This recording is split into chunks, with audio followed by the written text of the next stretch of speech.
Some say it's like sex, but with your mouth. I say that's probably a different thing, but we don't have to argue about that right now. When it comes to dining out, I don't. Not after my lifetime ban from every Applebee's in the tri-state area. Why would they call it bottomless apps if there's still a chance that they're running out of riblets? False advertising. Speaking of advertising, today's episode is sponsored by Factor. Factor's fresh, never frozen, chef-crafted meals make it easy to get the nutrition you need with a restaurant-like quality you deserve. There's no flair or singing waiters required to enjoy a Factor meal. In fact, you don't need to interact with anyone. You can just be alone in a dark room eating delicious meals that you prepared for 2 minutes or less while static plays on your TV. And sure, corporations own all of our food, but at least one of those corporations actually fulfills my inalienable right to the freedom of the illusion of choice. And boy, does Factor give you tons of menu items to choose from. Factor offers 35 wholesome meals every week, including Gourmet Plus, Keto, Calorie Smart. Plus, the meals are always fresh, never frozen, which is more than they can say over at Long John Lobster, unless you prefer your clam chowder out of a plastic bag. Head to factor75.com or click the link below and use code HONESTADS50 to get 50% off your first Factor box and 20% off your next month of orders. That's code HONESTADS50 at factor75.com to get 50% off your first box plus 20% off your next month of orders. Now time for me to take my revenge on Applebee's with this next episode of Honest Chain Restaurants. Tired of paying $40 in fees for a plate of lukewarm food the driver probably picked off of?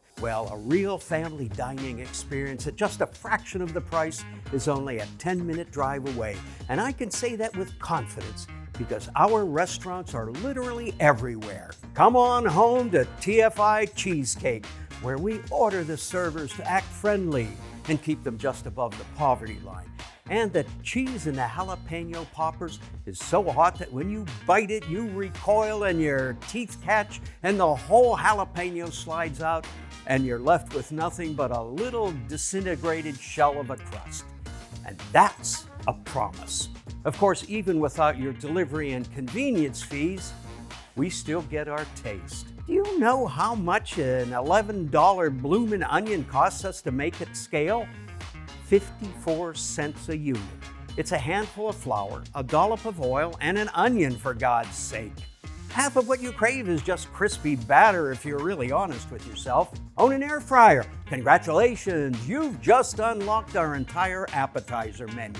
The trick to keeping the game going is low quality but craveable items built from cheap ingredients. Mix some garlic powder into some mayonnaise and you can call it aioli. And you can charge $1 a ramekin. That's like selling a jar of mayo for $50. If you saw a $50 jar of mayo at the store, you'd probably expect it to double as an HPV vaccine or something. But it's not all about the food. A restaurant is a communal experience, a celebration of one of the few simple joys in which every human participates. Some say it's like sex, but with your mouth. I say that's probably a different thing, but we don't have to argue about that right now. The point is, it's comforting to know that every link in our chain is exactly the same. From the fried mac and cheese bites to the baffling mishmash of Egyptian tomb and Art Deco that greet you at the door. We're decorated like a food casino, where there's no way to tell what part of the country you're in or how long you've been there. Chains are the anonymous Tinder hookup of food. A real pump and dump, approximately 8 hours later. Every location's menu is identical, gigantic beyond reason, and replete with a pantheon of international cuisines so varied that our crack team of minimum wage line cooks couldn't possibly do them all well. And what our menus lack in gluten-free or vegetarian options, they more than make up for with state-mandated sodium and caloric content information we just pray you don't read. You're probably wondering which specific restaurant this is an ad for by now. Honestly, it hardly matters. Most chain restaurants were long ago bundled together and consolidated by teams of efficiency experts working at companies with names like Inspire Brands and Tri-Artisan Capital Advisors. Who cares if they own an Italian joint, a Chinese restaurant, and a knockoff Irish pub? All of those things are the same and can be managed in the exact same way. If you force it, it's called fusion. As in fusing everyone's money into a big pile that only goes to us. And with the losses we suffered during the pandemic, and the rising price of staple food items, you can bet your asses the Board of International Financiers that ultimately control what we do are looking for any way they can to goose up that profit margin.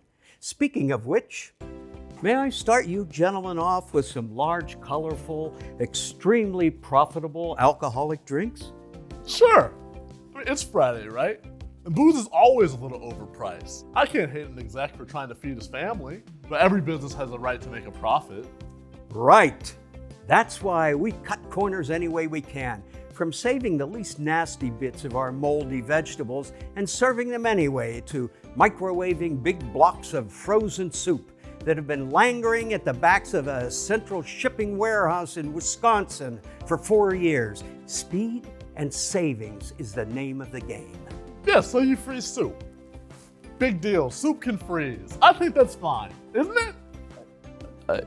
Yeah, but I had the vegetables and those sound kind of gross. Well, gross is relative, my friend. At most of these chains, whole meals will be prepared, stuffed into a bag, and microwaved when it's time to rock. Hell, at TGI Fridays, they microwave the lobster, then add grill marks afterwards. I thought this was TGI Fridays. Oh, no. This is TFI Cheesecake, a completely distinct chain, just like Taco Klaxon and Pizza Shanty. Anyway, you're missing the point. Yeah, lobster is so pricey, you really do expect it to be fresh. Tell me about it. It's like microwaving the Mona Lisa. Of course, lobster was originally considered a garbage meat, only served to prisoners and the poor because it was so disgusting. So it's really more like microwaving AI art. It's objectively mediocre, and the person who made it has no love inside them. But it sure comes out fast. Speaking of which, here's the cost-optimized, defrosted crap you ordered. Careful, those plates are microwave hot. You weren't kidding. It is weird that it's a salad, though. Yeah, well, if you don't get it really hot, the flavor powder doesn't mix with the water to make that rockin' sauce. It's on everything. Would I actually be able to get a soda to wash this down? Oh, of course you can. One of the widest profit margins there is, especially now that free refills are slowly disappearing as a thing in society. Cool. I'll take a Sprite with plenty of ice then.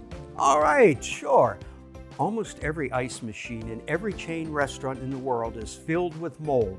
Like, unless there's someone who works there and regularly takes the machine apart and it scrubs it, it's moldy. And hardly anyone does that. Still want it? Yeah. Coming right up.